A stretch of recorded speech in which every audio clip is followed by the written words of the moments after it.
السلام عليكم، ازيكم؟ معانا النهارده جايدة، احدث بطلة من ابطال اعوجاج العمود الفقري. كان عندها اعوجاج وكانت خايفه جدا، ومامتها كانت مرعوبه. مامتك كانت مرعوبه قوي، صح؟ ايوه. انت اللي كنت خايفه اكتر ولا ماما؟ يعني ماما اكتر الصراحه. ماما اكتر بصراحه. كانت يعني كان الاصعب حاجه في العمليه ان احنا نحاول نطمن مامتها. الحمد لله ربنا اه، كرمنا الحمد وقدرنا لله. نطمن. اخبارك ايه دلوقتي؟ حلو جدا. الحمد لله. ايوه. مبسوطه بالنتيجه؟ ايوه جدا بصراحه. انت طولت قد ايه؟ 3 سم تقريبا. 3 سم. اه. طب حلويتي ازاي كده بعد العمليه؟ ده ملوش دعوه بالعمليه، ده كده عند ربنا. ايوه. اصعب حاجه كانت عليكي ايه بعد العمليه؟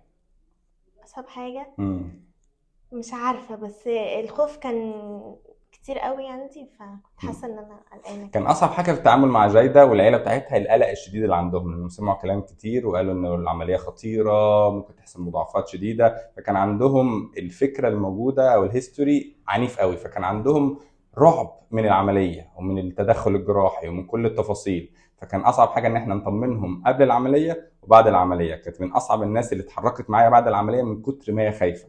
الحمد لله كله عدى على تمام. اه، كل في الحمد حاجه لله. وعدتك بيها ما لا حصلتش؟ طبعا، كله طيب. حصل. ماشي. الحمد لله على السلامه، الله جميل. يسلمك كده. يلا اشوفك على خير. ماشي.